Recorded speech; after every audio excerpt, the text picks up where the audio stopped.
कांग्रेस लोकसभा चुनावों की घोषणा पहले करेगी। सभी निर्वाचन क्षेत्रों में एक हफ्ते तक पदयात्रा। 2000 से ज्यादा की आबादी वाले सभी गांवों में जाएंगे कार्यकर्ता।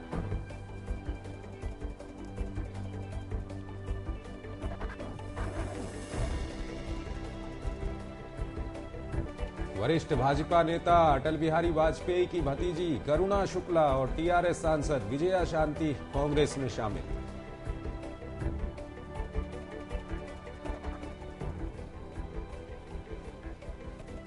रामविलास पासवान की लोक जनशक्ति पार्टी एनडीए में हुई शामिल। बिहार में भाजपा के साथ मिलकर लड़ेगी चुनाव। बिहार की 40 लोकसभा सीटों में से लोजपा 7 सीटों पर लड़ेगी चुनाव।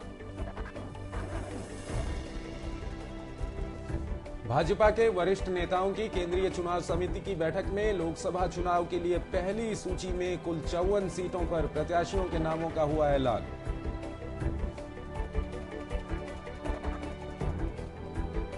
भाजपा के पूर्व अध्यक्ष नितिन गडकरी नागपुर से लड़ेंगे चुनाव। गोपीनाथ मुंडे पीठ सीट से, किरीट सोमैया उत्तर पूर्व मुंबई और दिलीप गांधी अहमदनगर सीट से चुनाव लड़ेंगे। जनता दल यूनाइटेड ने पार्टी के वरिष्ठ नेता शिवानंद तिवारी और लोकसभा के 4 सदस्यों को पार्टी विरोधी गतिविधियों के आरोप में किया निष्कासित। राज्यसभा के लिए दोबारा मनोनीत न किए जाने से नाराज थे तिवारी। आम आदमी पार्टी ने लोकसभा चुनाव के लिए 30 लोगों की अपनी दूसरी लिस्ट जारी की। दिल्ली, हरियाणा, उत्तराखंड, गुजरात, महाराष्ट्र, राजस्थान और मध्य प्रदेश सहित श्रीनगर सीट के लिए उम्मीदवारों की हुई घोषणा। राष्ट्रवादी कांग्रेस पार्टी ने भी कल लोकसभा उम्मीदवारों की पहली सूची की जारी। महाराष्ट्र में पार्टी कोटे के 22 में से 18 सीटों और अन्य राज्यों से 6 सीटों पर प्रत्याशियों के नाम है शामिल। देश के पहले लोकपाल को नियुक्त करने की कवायद विवादों में घिरी। सर्च कमेटी के गठन को लेकर लग रहे हैं गड़बड़ी के आरोप। संवैधानिक मामलों के जानकार वकील फाली एस नरीमन ने उठाया मामला। सरकार ने कंपनियों के सामाजिक दायित्व के नियमों को किया अधिसूचित। राजनीतिक दलों को दिए जाने वाले चंदे को नहीं माना जाएगा सामाजिक जिम्मेदारी। नए नियम 1 अप्रैल से होंगे लागू। सहारा प्रमुख सुब्रत राय के खिलाफ उच्चतम न्यायालय के गैर जमानती वारंट पर अमल करने के लिए गई पुलिस को नहीं मिले सुब्रत रॉय।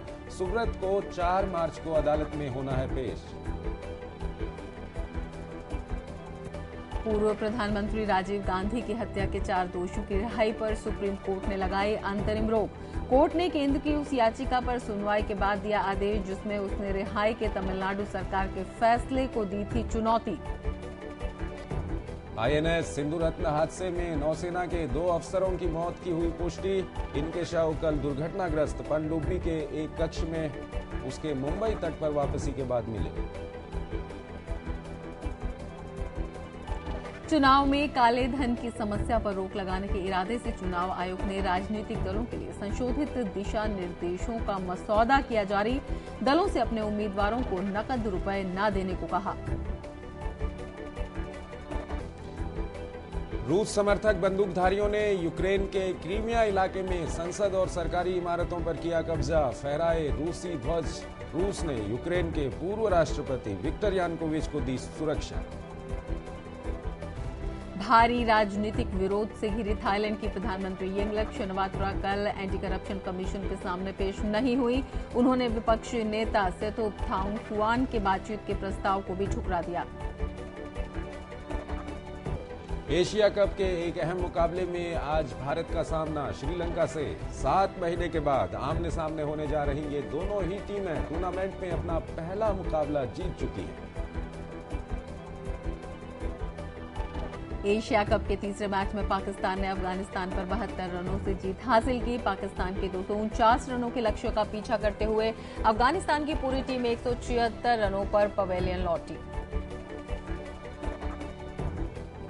स्वतंत्र भारत के पहले राष्ट्रपति डॉक्टर राजेंद्र प्रसाद की 51वीं पुण्यतिथि आज। देश की आजादी समेत भारतीय संविधान के निर्माण में दिया था अमूल्य योगदान।